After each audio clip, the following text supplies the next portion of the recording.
Okay, all right. Where does Vegas go from here, right?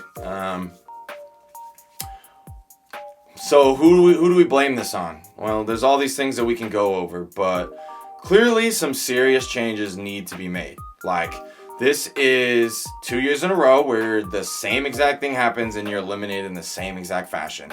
And I'm sorry, Vegas is becoming choke artist. Like, how do you beat a Minnesota Wild team who, I don't care what anybody says, they were a very good hockey team. They played hard, they played for each other, they had chemistry. Like, that was no easy feat, right? None. And Vegas did it, without Pacioretty for the first 6 games. But you do something like that, it builds some confidence. Then you go to Colorado, the number 1 ranked team in the league. Everybody and their mom had Colorado in the final. I don't know about winning it, but they had them there. Like, Colorado was so good. And Vegas, what do? They win 4 in a row against them. And I don't know what more you can do to instill some confidence. And that was the number 1 ranked team in the league. And then you go to playing the 18th ranked team in the league. And then you just shit the bed. It really fell at the end. Like, once you take the confidence out of this team, it's like they freeze up and they don't know what to do. It's quite something. So out of all the losses, this one stings the most, honestly. Like, what more do you need? Like, what else can they do, right? Like, and I think there's a lot, I really do, but it's just how you let the same exact thing happen 2 years in a row. Like, fool me once, shame on me, fool me twice, shame on you, some shit like that, right? Like, that's how this feels. And this is the National Hockey League. Like, these are some of the smartest minds, some of the best players in the entire world, and you come to the same, like, I don't get this one. Like, it would have been, if they would have lost to Colorado, fine. You know what? Colorado was the better team. At least in that series, had they lost, I would have seen a team that gave it their all. Like game 2 that series, they gave it their all, but they still lost. The rest, there was no question of effort. This series, I don't know what the hell I just saw. Like, I don't know. I'm really speechless at this point. Like, I don't get what happened. I really don't. Like, you are a better team than what you're showing. Like, they're a much better team than that. So, I don't know. But clearly, right? Clearly changes need to be made. And I'm going to go over what I think needs to be made. And no more, no more pussyfooting or whatever the fuck you want to call it, dude. They need to do something, and they need to do it now. Like, as an expansion team, they came in and they stockpiled a lot of assets, and they expended a lot of those to make the team win now. And, we all know what happened in year 2. Okay, year 3, we saw what happened.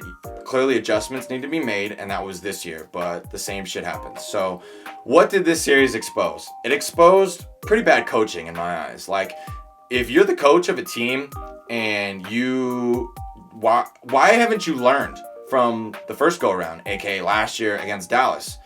You didn't make any changes. Like, is it an arrogance thing? Is it like, oh, well, we think we're better, we know we're better than this team, so if we keep doing what we're doing, it's gonna work?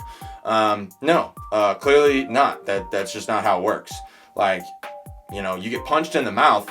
Like, everybody has a plan until they get punched in the mouth. And I think that's exactly what happened here with Vegas. Like, yeah, they had a plan, especially after that game 1. And then once Montreal makes a little adjustment here and there, and then it's like, oh shit, we don't know what to do. That's not a good enough excuse. Like, I don't want to hear that anymore. Like, you're spending how much up towards the cap? Our captain is getting almost $10 million and goes pointless. Like, something's wrong and something needs to happen. And I think a major shakeup not only is needed, but I think it's coming. I don't know if it's DeBoer. He did get 40 wins, but you can gladly, highly make the argument of, well, at any given point throughout the entire playoffs, you had at least $5 million on the bench, right? Look what Tampa's doing with what, $18 million or something over the cap. But then look at Montreal, who I think when I saw the numbers, they were about $10 million under the cap. Tatar's not playing.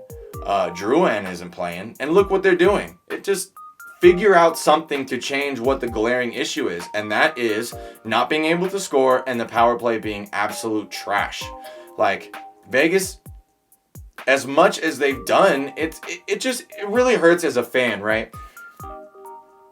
It's one thing, like I said earlier, if they would have lost to Colorado in that series in any fashion, game 6 or 7, whatever. Like, at least they showed heart, and, they like Colorado, they would have been the better team. But they showed some fight, and they showed something. I would have been okay with that. Like, sometimes you go up against a team, and you're just not the better team. This was a case where, like, an answer was there. Multiple.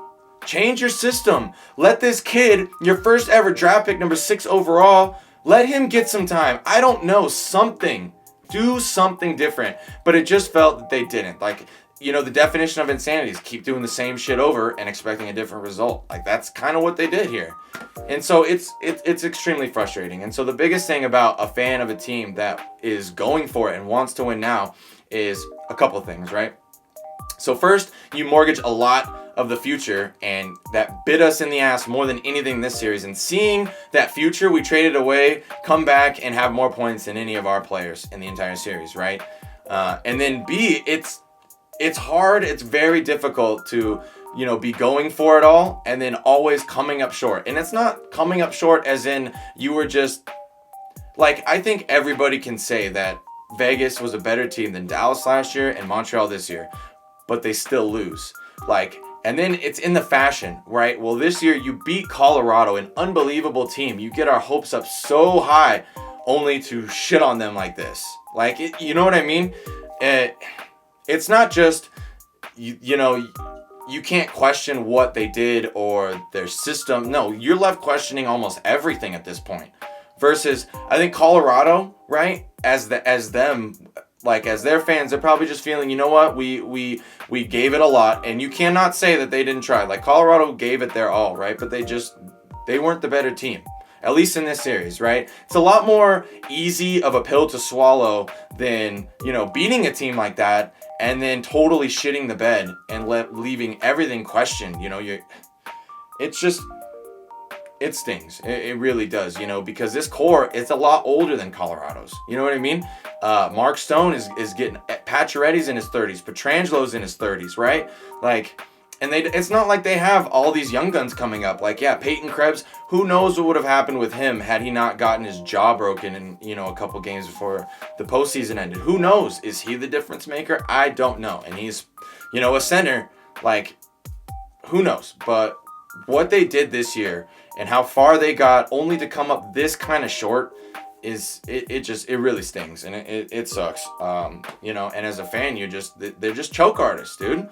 Like, you get our hopes up like this, and you do it in a way that's not traditional. Like, they don't have a superstar like a McKinnon, like a Kucherov, you know what I mean? Like, they don't have that, and yet they're still able to, as a team unity, like, come and win these games, and only to come up, and then when it finally the going gets tough, like, it just, the way that they come up short, it's not that they just lose, it's that they clearly have more to give, and then it just evaporates. I don't even know how to explain it.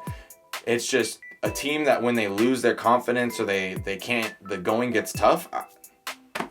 I don't know. I really am just left speechless. I'm sorry if there's a lot of rambling or whatever, but just trying to get these thoughts out. Like, it's hard. It's hard to be a fan of a team that, sells you and gets your hopes up only to shit on them. Like, I don't know. It's very frustrating.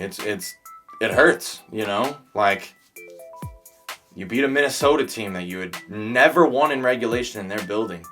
You win 2 games there in decisive fashion. You lose the first 2 games to the number 1 team in the league only to win the next. You know what I mean? Like, what they did in those versus what they did here, it's the two don't add up. You know what I mean? And so, are there bigger issues at hand? Like, what is really going on here? So, it hurts, and it just sucks to watch that future that you gave up do so well when that could be a piece that really puts you over. You know what I mean?